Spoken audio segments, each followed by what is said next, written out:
Hi there, I'm Joyce the Voice. I'm a singer-songwriter. I'm also an activist, advocate for children, for children's rights, against child trafficking and human trafficking, for family unity. And sometimes I have started. I recognize another company and the good work that they have, where they have a very positive, strong stand against human trafficking as a company policy. And now I want to tell you about what happened to me on February 4th, where I injured my wrist, my left wrist that's holding my cell phone right now. I sprained it really badly, not so much a sprain, so much as a bone contusion of the wrist bones. And so I couldn't bend it. It was my left wrist. Couldn't bend it back. I couldn't put my hand on my waist, push off of a table, a chair. I couldn't lift things, but I could bend my wrist forward so I could play guitar. After a week and a half or so, I was able to do that. So I started playing as soon as I could play again. But I was wearing a brace meanwhile, and I needed a lot of TLC after finishing my music because I was really abusing it. But it finally now, today, is better. When I touch it, it doesn't hurt. I was feeling it yesterday, not today. So this is all good. But what's really good, I went to urgent care wanting to avoid the hospitals and not wanting to deal with all this COVID stuff. I wanted to just have an x-ray to make sure that I didn't break my bone. So I slid on the ice. What I was really pleased with, besides the very good care that I had while I was there, they were very good about, the x-ray, taking care, examining me, giving me the proper secure brace that I needed. They also had prominently placed in their bathroom a poster regarding human trafficking. So I want to raise a kudos to Stony Creek Urgent Care. And as soon as I get my new computer, I'll be able to do screen grabs. Until then, I have to use my cell phone and do it the old-fashioned way. So here we go. Stony Creek Urgent Care. They're also in Branford, and I saw them in Orange. Kudos to them for posting this. Human trafficking is modern-day slavery. If you or someone you know is being forced to work or sex, into work or sex, and cannot leave, please call National Human Trafficking Resource Center for help. Now, they show some pictures.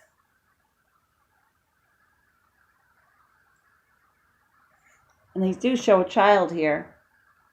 Now, to let you know, if you don't know, that and you can call this, it's in several languages, and this was prominently placed in the bathroom. So you're sitting on a toilet, it's the only thing you see right next to you. So this notice was created by the Office of the Chief Court Administrator of the Judicial Branch of the State of Connecticut in compliance with Section 6B of Public Act 13166. Now, although that is in compliance, I have not seen it anywhere else but here. So I was really happy to see it.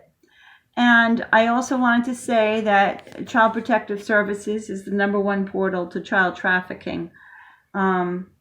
So in Connecticut, I have witnessed really egregious, horrible, horrific things with medical kidnapping. And I've also seen some good judges, and I've seen some really horrible judges. Now, court watching is not able to be done at the moment because of this whole COVID stuff. But the medical kidnapping is horrific. And if you don't know the story about baby Sofia Theodoro, I recommend you look it up. In fact, I'll link it to this video below. They actually cut her out of her mother to put into the foster care system. And the foster care parent was actually the judge's clerk, who happened to be her niece. and goddaughter. They were both from Puerto Rico, the judge and the law clerk, the judge's personal clerk. So it was a in the loop job there. She wanted a biracial baby girl. She got one. They cut her out of the womb of her mother. The mother was from Tennessee. They were passing through Connecticut, stopped at the hospital to check on her back pains. She was not in labor. Baby was not ready to be born. There was nothing, there was no reason to have performed the cesarean at all, except that they wanted the baby in the system. DCF is contracted with hospitals, and they have quotas for how many babies they are going to take. I have met on the street with my posters in my protest several other mothers who have had babies taken and put into the foster care system. One mom had twins. The father was in jail, so they took the baby twins. She kept coming back after the babies were being held in the hospital for a couple of months because they were premature. She kept saying, this is at Yale New Haven, this one happened. Sofia happened in Middlesex Hospital. But the twins were from Yale New Haven Hospital.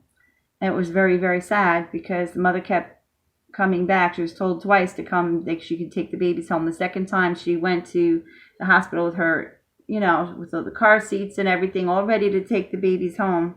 Because while they were in the hospital still, she wasn't in the hospital. They had to stay in the NICU.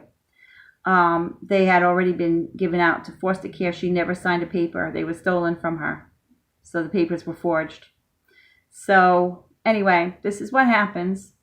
And they make a lot of money through Title IV funding.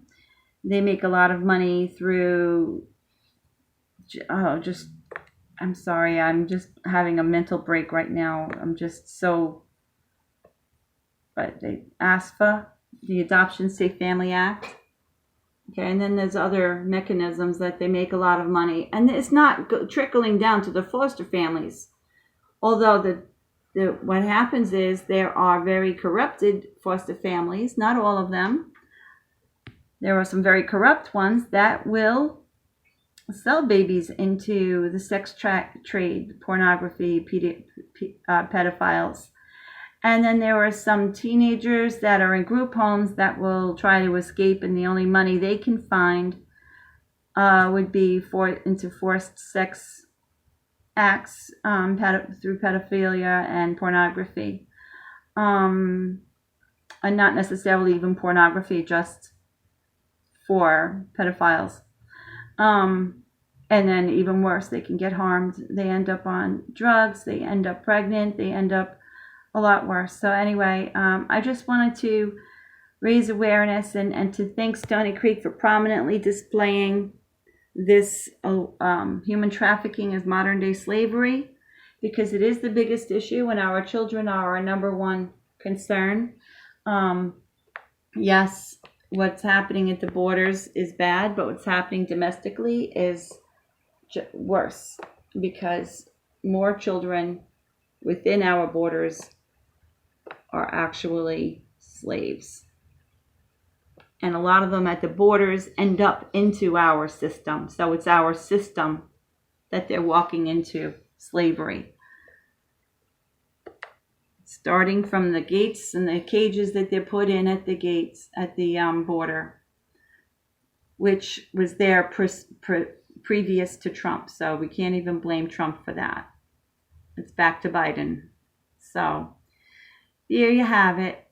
And I just want to break the taboo and continue the positive reinforcement to places like Stony Creek, or like the company that I also have another video for called Scarlet, which is an interface, recording interface for my computer.